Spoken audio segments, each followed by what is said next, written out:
On the self-determination struggle of black people in the U.S. Introduction. What does it mean to be a black person in the United States? It means that one's ancestors were kidnapped, snatched up against their will to be taken to a faraway land by slavers.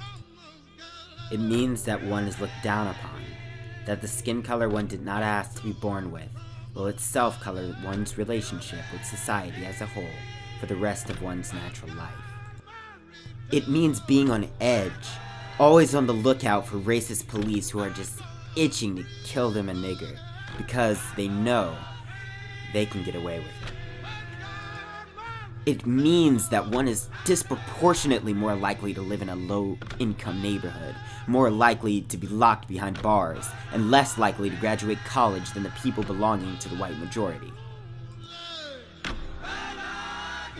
It means that with the exception of a few Uncle Toms who have clearly left black communities to rot in order to further their careers in white supremacist establishment politics, one lives in a state governed by white men, whom one knows for certain can harbor nothing but a faux sympathy for the struggle of black people at best and a violent hatred for black people at worst. I could go on, but in short, to be a black person in the United States means to lack control over one's own life and the ability to determine one's own future.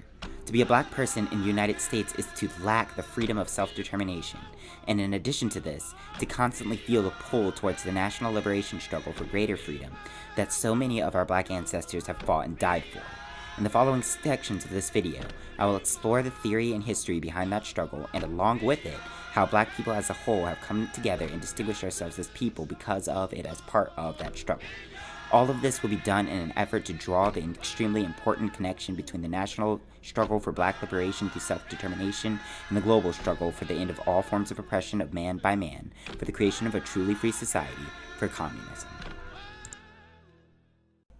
Does the black diaspora in the United States constitute a nation? In the introduction to this video, I referred to the black liberation struggle as both a national liberation struggle and a struggle for the right to self-determination. The right to self-determination is essentially the right for a nation of people to govern themselves. But what is a nation? Does the black diaspora in the United States constitute a nation? In order to answer that question, we would turn to the writing of the revolutionary Joseph Stalin, who was a former leader of the Soviet Union. What makes Stalin's theoretical understanding of nations so significant?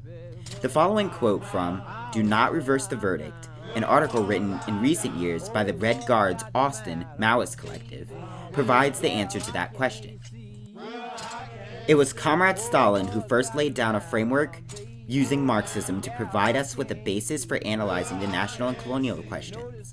Stalin, as an oppressed nation person himself, contended seriously with the questions of national liberation from occupation, succession, and the right to self-determination for oppressed nations. As leader of the Comintern, Comrade Stalin supported and pushed forward the Black Belt thesis, which advocated for the right to self-determination of black Americans in the U.S. South. It is a thesis from which we have much to learn still. Here are the main takeaways from that quote. Number 1, Stalin was an oppressed national. This fact was a large part of the reason why he was able to recognize the importance of the national question and apply a Marxist methodology to develop an accurate scientific definition of nationhood. 2, the Communist Internationale, which Stalin led, recognized the black diaspora in the United States as a nation in accordance with the scientific definition that he developed. 3, the conclusion that the Comintern came to regarding the black nation in the U.S. through the application of Stalin's theory of nation is still relevant today. Now that the significance of Stalin's definition of nationhood is clear, we may turn to the following quote from Stalin's text, Marxism and the National Question, to understand just what that definition is and just how well the black diaspora within the US fits it. A nation is a historically constituted, stable community of people formed on the basis of a common language, territory, economic life, and psychological makeup manifested in a common culture. While the black diaspora definitely has a history, some of which will be described in the third section of the video, and a stable community of people, as well as a common language, it's the territory, economic life, and psychological makeup of the diaspora that I think deserve a bit of in-depth discussion. The black diaspora in the US used to be mostly concentrated in a long region that ran through several states in the Deep South known as the Black Belt. Nowadays, our population is much more spread out, but there still exists a notably large concentration of black people in the Black Belt states. I know, I live in one. That said, I think the far more important territory that characterizes the black diaspora in the US today is the hood, the ghetto, the low-income community, or whatever one wishes to call it. Primarily because of a combination of the fact that black people have a poverty rate of 21.2%, which is higher than any other quote-unquote race in the United States, and the racist policies of segregation that were once dominant across America. A large portion of black people have become confined in ghettos or hoods that have become a large part of our culture. Speaking of that higher poverty rate, is it not evidence of a shared economic life among our people? The severity of poverty within the black population of the US has been a part of the lives of black people in this country for countless generations, and it has affected everything from our music to our collective diets. The unique material conditions that characterize black life in the US have produced a distinct national culture that is shaped by and centered around struggle. Through our musical traditions, including the Negro spiritual, the blues, and much of our rap music, we tell stories of our struggle. Our traditional cuisine, including the often loved, often reviled chitterlings or chitlins, which are pig intestines, contain within them the story of our arduous past as a nation of slaves who were fed the parts of swine that our ancestors' masters saw as food only fit for chattel. Our frequent adoption of non-related by blood family friends as new aunties, uncles, cousins, etc. has as its historical roots the painful separation of our ancestors from their blood relatives by slavers, which often left them with no other option but to search for a new family to become part of. Hell, even the term "the struggle" is just mutually understood by our people as a reference to the black experience.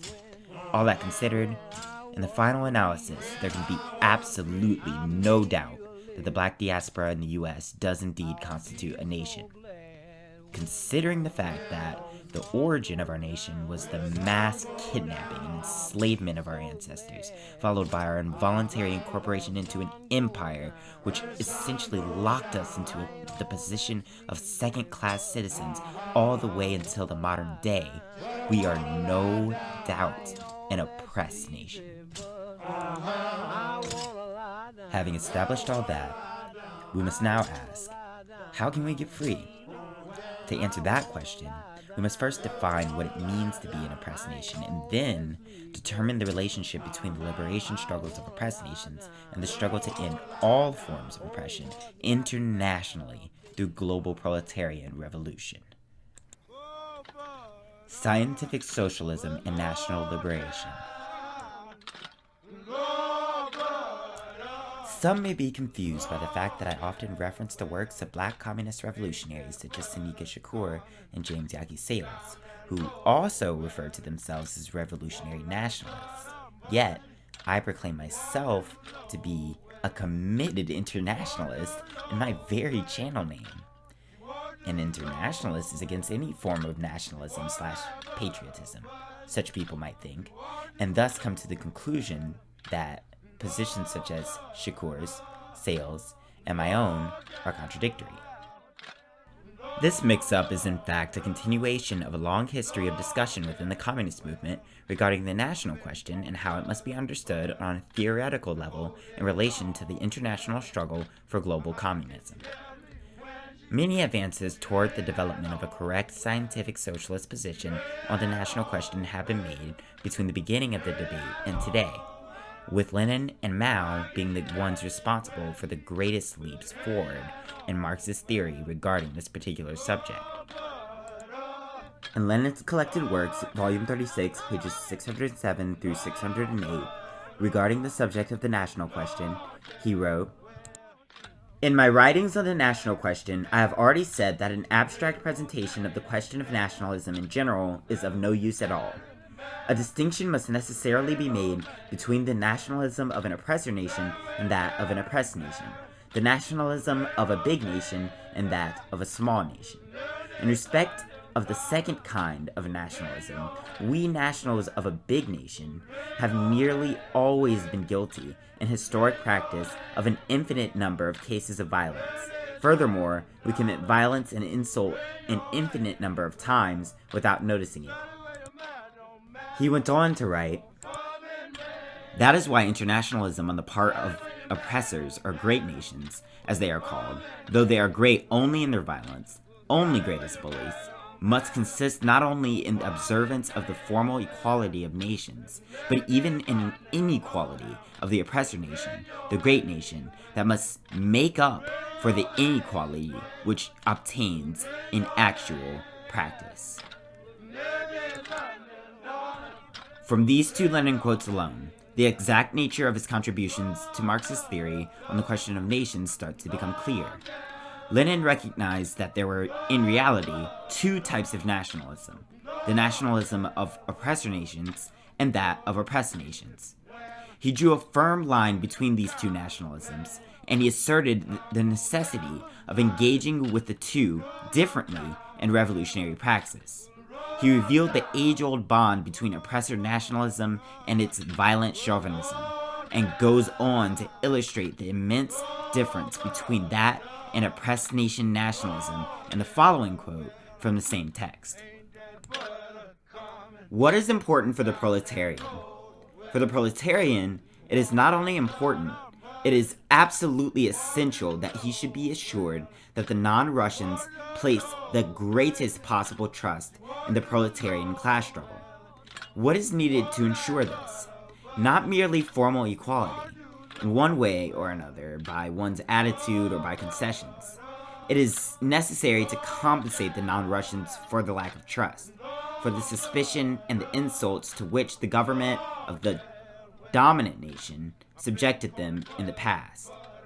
I think it is unnecessary to explain this to Bolsheviks, to communists, in greater detail.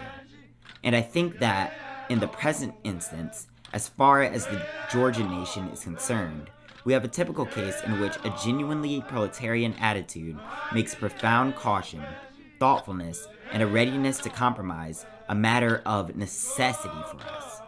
The Georgian, who is neglectful of this aspect of the question, or who carelessly flings about accusations of quote-unquote nationalist socialism, whereas he himself is a real and true quote-unquote nationalist socialist, and even a vulgar great Russian bully, violates, in substance, the interests of proletarian class solidarity, for nothing holds up the development and strengthening of proletarian class solidarity so much as national injustice. Lenin recognized that the nationalism of the oppressed nations was in reality a manifestation of their opposition to the national injustices they faced at the hands of an oppressor nation. He correctly argued that the proletariat of oppressor nations must express their internationalism not just by granting minor concessions or legal equality to the nationally oppressed, but by truly aligning with their struggles against national injustice. This is because the international proletariat cannot be truly united if there are still injustices being endured by one section of the working class at the hands of another. Therefore, instead of denouncing oppressed nationals for their nationalistic response to national injustices, Communists of oppressor nations should instead seek to break down barriers within the working class by uniting with the nationalists of oppressed nations against national injustice. Mao further expounded on the concept of the two nationalisms in a report called The Role of the Chinese Communist Party in the National War, in which he wrote, "Can a communist, who is an internationalist, at the same time be a patriot? We hold that he not only can be, but must be. The specific content of patriotism is determined by historical conditions. There is the quote-unquote patriotism of the Japanese aggressors and of Hitler, and there is our patriotism. Communists must resolutely oppose the patriotism of the Japanese aggressors and of Hitler. The communists of Japan and Germany are defeatists with regard to the wars being waged by their countries. To bring about the defeat of the Japanese aggressors and of Hitler by every possible means is in the interest of the Japanese and the German people, and the more complete the defeat, the better. This is what the Japanese and German communists should be doing, and what they are doing. For the wars launched by the Japanese aggressors and Hitler are harming their own people as well as the people of the world. China's case is different, because she is the victim of aggression.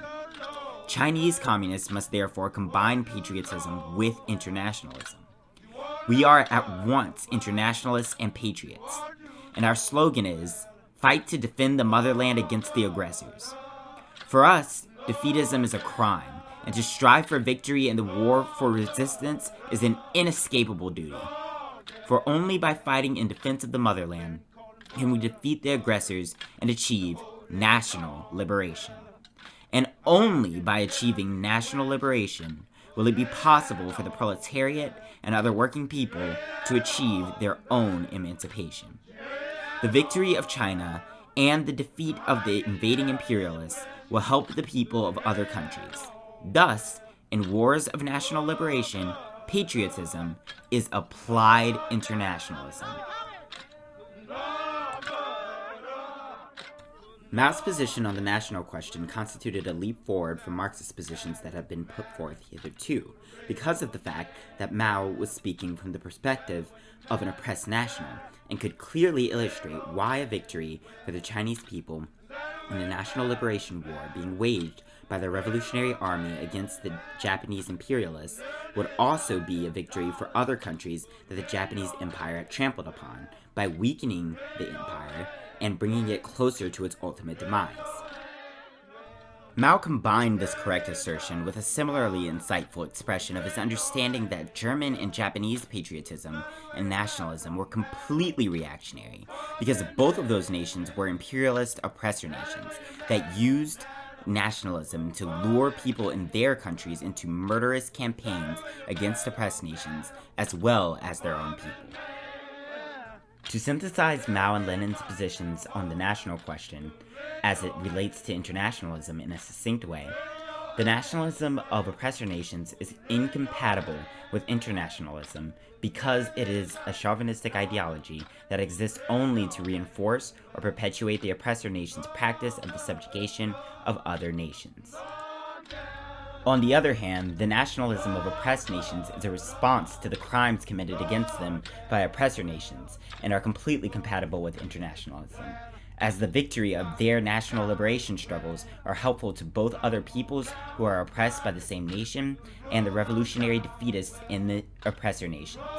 Such a victory would also create one less division between the proletariat of oppressed and oppressor nations, thus generating further unity in the proletariat across national lines. Therefore, when black comrades such as Sonika Shakur and James Yaki Sayles say that they are communists, as well as revolutionary nationalists, they are not being contradictory. Rather, they are saying that the black diaspora in the United States constitutes an oppressed nation, and that as participants in the progressive struggle for the national liberation, or right to self-determination of black people, they both recognize their struggle as applied internationalism, because the liberation of the black nation from the shackles of the American settler empire would weaken the empire, much to the benefit of the national liberation struggles within the vast multitude of other nations oppressed by U.S. imperialism and colonialism. Now that we have explored the theoretical aspects of the Black national liberation struggle, we can move on to an exploration of the historical aspects of that struggle in the following section of the video. The history of the Black nation and national liberation struggle.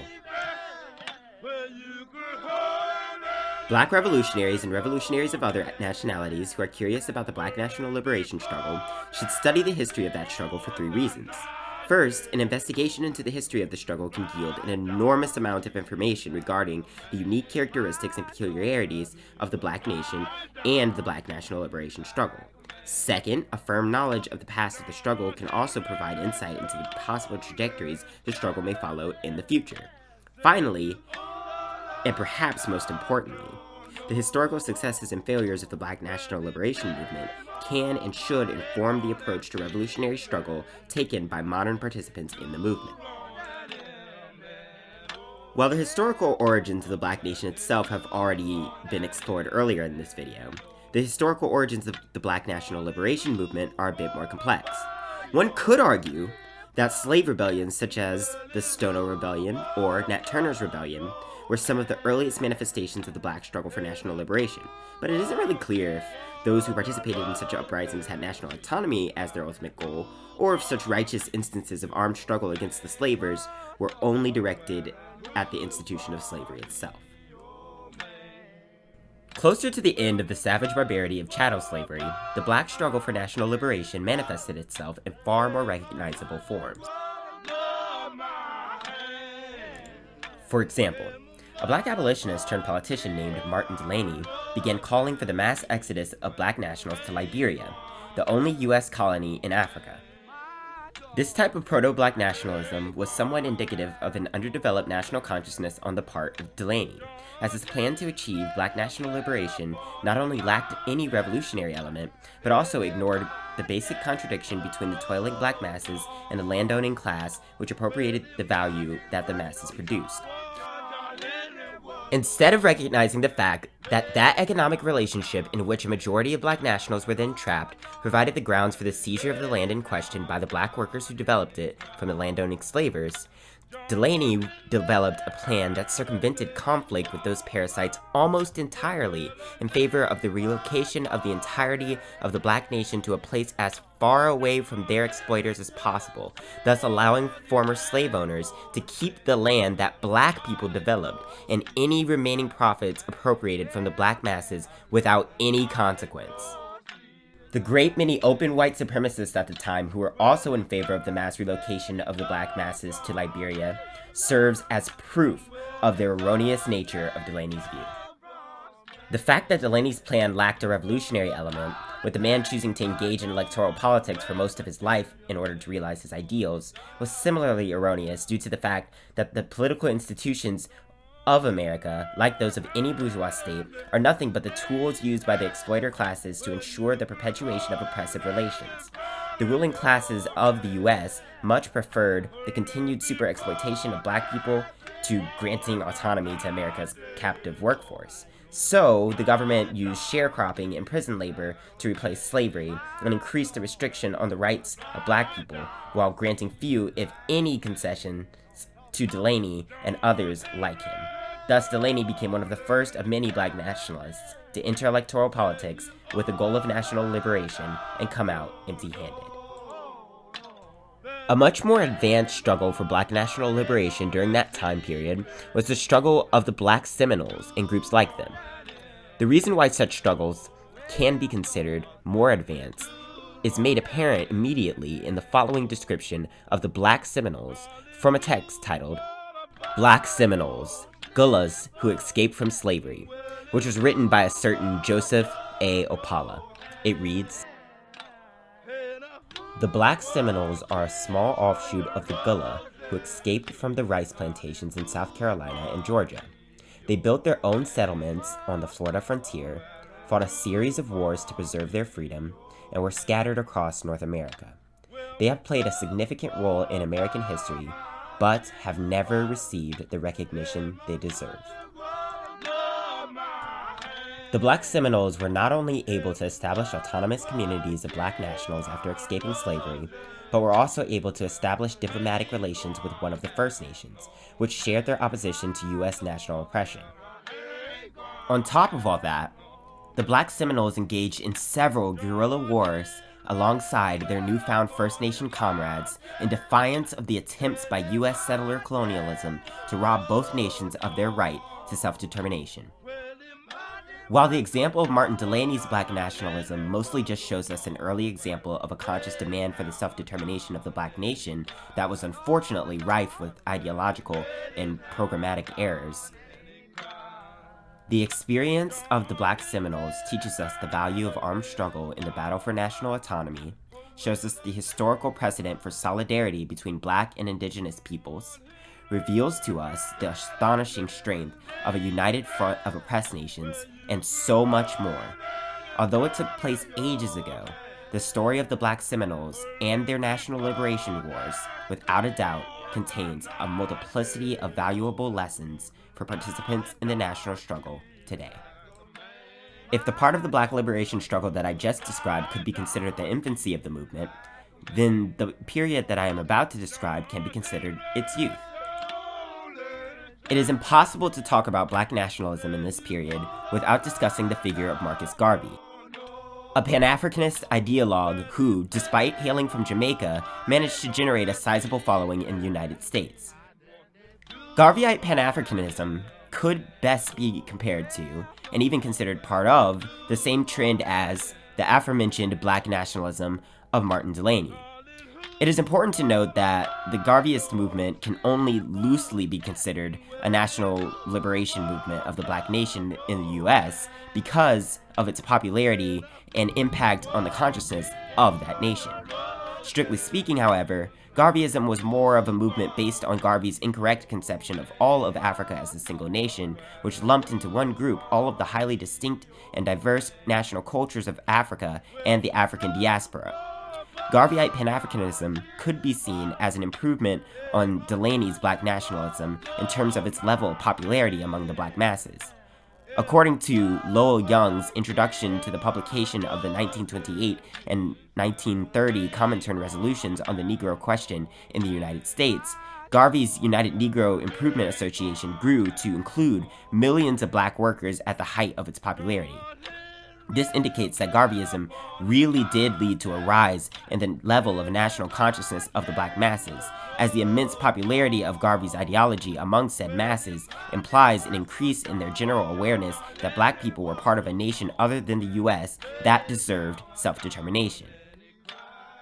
That said, Garveyism was unable to rectify some of the ideological and programmatic errors of Delany's nationalism, as Garvey was just as much of a reformist as Delany, and also called for America's Black population to return to Africa, just like his predecessor. Garveyism was also pro-capitalism. Despite the fact that Garvey's ideas were popular around the same time that the October Revolution brought forth the world's first socialist society, and despite the fact that many national liberation struggles around the world, such as the radical wing of the Indian independence movement led by Bhagat Singh, for example, were beginning to link their struggles to the global battle against capitalism. In fact, Marcus Garvey's movement fell apart due to his imprisonment on the basis of allegations by the US government under the Hoover administration that he made use of fraudulent tactics in his promotion of one of the businesses he owned.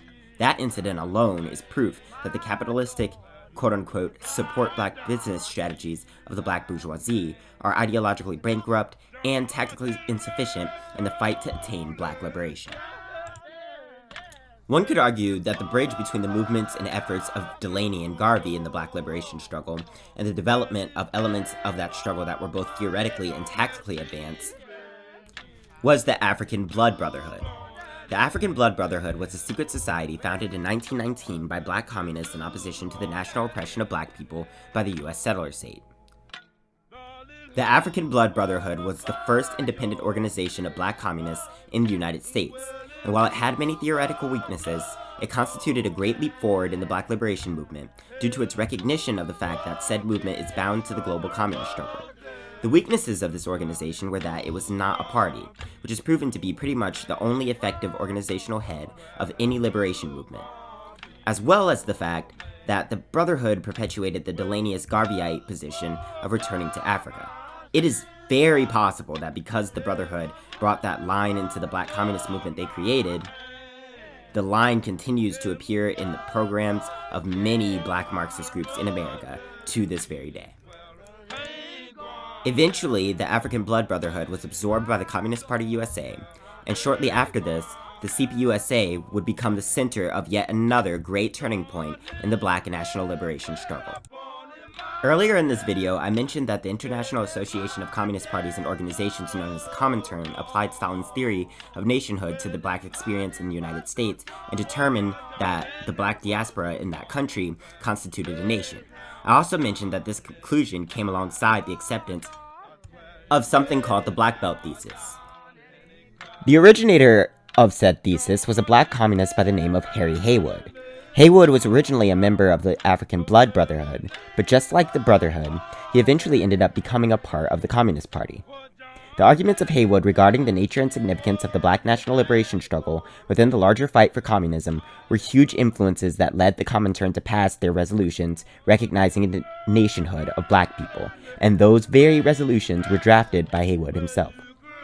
In the Comintern's 1928 resolution regarding the Negro question in the United States, which I will link to in full in the description, along with the Comintern's 1930 resolution, Haywood made the historic declaration that the various forms of oppression of the Negro masses, who are concentrated mainly in the so-called Black Belt, provide the necessary conditions for a national revolutionary movement among the Negroes.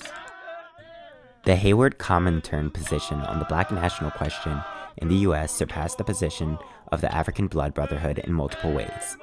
One, it established that the black population of the United States is a distinct nation from the African nations from which our ancestors were kidnapped, while simultaneously recognizing the national territory of that nation as being the Black Belt region.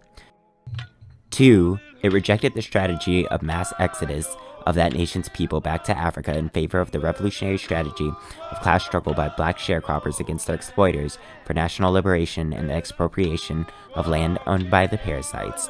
3. It established the Communist Party as the most effective vehicle for the toiling black masses to engage in said struggle. The adoption of the Haywood Comintern line on the black national question by the CPUSA almost immediately set the American South on fire. The toiling black masses flooded into the ranks of the Communist Party to such a degree that the communist theorist and revolutionary opponent of colonialism, J. Sakai, described the CPUSA in the Black Belt as predominantly an underground organization of African revolutionaries. In fact, J. Sakai's account of this period in the black liberation struggle, which is contained in his book, Settlers, provides a perfect illustration of the revolutionary upsurge that happened then. In his book, Sakai quoted Hosea Hudson, a black steelworker who was a member of the CPUSA during the time. Hudson described the CPUSA in Alabama alone as consisting of up to 1,000, mostly black, members, despite the fact that it was forced to operate clandestinely, and he explained that national liberation was a primary concern of most of the black workers in that party. A little bit later in his book, J. Sakai supplemented those quotes with the following summary of the events of this period. The African proletariat had stood up, particularly in the South, and had spearheaded new industrial unionism campaigns, with or without the alliances with white workers. On the plantations, the masses were starting to organize. Spontaneous resistance to the settler colonial occupation was breaking out. The most politically conscious of all these were becoming communists, with African communism rapidly growing and taking on its vanguard role. Thousands of Africans stepped forward in those years to commit themselves to armed revolution, self-government through independence for the African nation, and socialism. This was a program that had won respect amongst African people, particularly in the South. There can be no doubt that the Black Belt thesis galvanized the black masses into engaging in a righteous struggle for national liberation and socialist revolution, but anyone analyzing the United States today can see that there is no longer a large population of militant black sharecroppers, nor does most of the population exist in a single compact area like the Black Belt. Clearly something went horribly wrong following the upswing in intensity of the black liberation struggle during the previously described period. J. Sakai tells us what that something was, beginning with a famous saying of Mao Zedong's. In Mao Zedong's famous analogy, the guerrillas in People's War are fish, while the masses are the sea, that both sustains and conceals them. Population recruitment, in the CIA's terminology, strategy seeks to dry up that sea by literally uprooting the masses and disrupting the whole social fabric of the oppressed nation. In Vietnam, the strategy resulted in the widespread chemical poisoning of crops and forest land, the depopulation of key areas, and the involuntary movement of 1/3 of the total South Vietnamese population off their lands to quote-unquote protected hamlets and quote-unquote refugee centers, i.e. the CIA's reservations for Vietnamese. In response to growing political unrest, the U.S. empire moved inexorably to drive Africans off the land, out of industry, and force them into exile. The New Deal of President Franklin Roosevelt, the major banks and corporations, and the main Euro-American political and social organizations, unions, political parties, etc., worked together to destroy the economic base of the African nation, to separate Africans from their lands, and to thus destabilize and gradually depopulate the African communities in and adjacent to the national territory. All of the powers that be and reactionary forces of American white supremacist settler colonialism formed a holy alliance to stamp out the burgeoning socialist national liberation struggle of the black nation by employing the tactic of population recruitment, which temporarily robbed black revolutionaries of their mass base by spreading it all over the country. This created considerable difficulties for the black national liberation struggle that continued to remain a thorn in the side of black revolutionaries to this very day. J. Sakai described one of the ways in which population recruitment was carried out in the following manner. The New Deal's 1934 Agricultural Adjustment Act rescued the ruined planter capitalists, giving them cash subsidies so that they could hold on to the land and continue serving as U.S. imperialism's overseers in the African South. But those U.S. imperialist subsidies literally gave the planters cash for each sharecropper and tenant farmer they forced off the plantation. The primary effect, then, was to forcibly destabilize and eventually depopulate the rural African communities. J. Sakai goes on to explain the effects of the mass displacement of black toilers in the Black Belt as such. The militant struggle on the land and the turn of African workers toward revolution was not only blunted by violent repression. Increasingly, the African masses were involuntarily dispersed, scattered into the refugee camps of the northern ghettos, removed from established positions in industries and trades that were an irreplaceable part of the modern nation. It was not just a matter of dollars. Important as income is to the oppressed, what was happening ravaged the national culture. The sea of African society was stricken at its material base. Because the displacement of the black masses amounted to a change in the conditions in which the black liberation struggle was to be waged, during the mid to late 20th century, the black liberation struggle itself had to change. New black radicals such as Malcolm X began to arise from lumpen proletarian backgrounds as the cities that many black people were forced to migrate to quickly became filled with poverty and crime. Revolutionaries like Malcolm still demanded land for the black nation, but organizing for these ends had to be done in the inner cities, and struggles with the police became more common than struggles with the planter capitalists. The birth of the Black Panther Party reflected the great shift in the location of the black masses through its establishment of chapters in the impoverished, scattered black communities in the United States and its strategy of forming mass bases in the ghettos. In addition to embodying change in the black liberation movement due to new conditions, the Panthers also embodied some of the best traits of the movements that preceded them. They continued to hold up the banner of socialism that was first raised by the African Blood Brotherhood many years before them, and made sure to distinguish between the machinations of reactionary nationalists who wished to continue the perpetuation of the capitalist system, and the socialist national liberation struggle of genuine revolutionaries like themselves, while thoroughly exposing and criticizing their reactionary counterparts.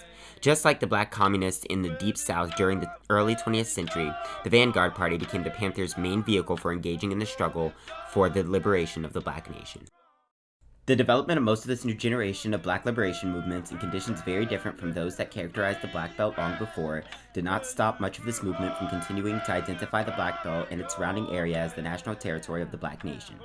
A great example of this was that which resulted from the 1968 convention of hundreds of black nationalists from around the United States. This group, dubbed the Black Nation in the United States New Africa, and established New Africa's provisional government and designated Louisiana, Mississippi, Alabama, Georgia, and South Carolina, all states located along the Black Belt, as the national territory of the new African nation. The groups within the Black Liberation Movement that recognized this provisional government generally advocated for migration back to the national territory when independence became possible, but certainly did not reject engaging in struggle outside of said territory. The Black Liberation Movement could arguably be said to have reached another high point in the 60s and 70s. There was a clear, armed vanguard of the struggle in the form of the BPP. The fight for socialism had become such an integral part of the national liberation struggle that even religious nationalists like Malcolm X considered themselves to be socialist, and the idea of the formation of an independent Republic of New Africa seemed more popular and more plausible than ever. Unfortunately, this high point in the movement would not last. Malcolm X was assassinated. The Black Panther Party slowly degenerated both ideologically and tactically until it was completely destroyed by a combination of the FBI's COINTELPRO initiative and a multiplicity of internal contradictions which led to major splits in the party. Many members of the Republic of New Africa movement were taken prisoner by the police, and the RNA revolutionaries who attempted to join, whether underground, in its attempt at armed struggle within the United States were met with bitter failure. On top of all of this, the war on drugs was launched in order to besiege the mass base of the Black Liberation Movement, a fact which was confirmed by one of former U.S. President Richard Nixon's top advisors. The situation that resulted from these tragic losses in the Black National Liberation Movement is the one that black people are in today. We remain a nationally oppressed people, and as Mao teaches us, whenever there is oppression, there is resistance. But the struggle to once again develop a vanguard as advanced as the Panthers, to reach a milestone as big as our Declaration of Independence, and to achieve a level of militancy akin to that of our sharecropper predecessors, is still ongoing. At this time, there are multiple black liberation parties that are legitimately trying to revive the legacy of the Panthers. There are attempts being made at developing independent cooperative economic and political institutions for New Africa, and there are promising displays of militancy in the cities during uprisings in response to police killings of black people. While the specific direction in which these trends will head remains to be seen, if black people dare to struggle by refusing to give up the fight for national liberation no matter how much the American settler colonial regime cracks down on us, and if we dare to win by taking a critical look at the history of our national liberation movement so that we may build on past successes and rectify past errors, we will advance ever forward toward liberation, undeterred by anything or anyone that stands in our way. The U.S. oppressor nation is a paper tiger. It is terrified of the arrival of the day in which we will ignite the blaze that will consume and destroy it. I want to conclude this video with a message for those who watched through to the end. Assata Shakur, ever the dialectician, once wrote that, quote-unquote, dreams and reality are opposites. Action synthesizes them.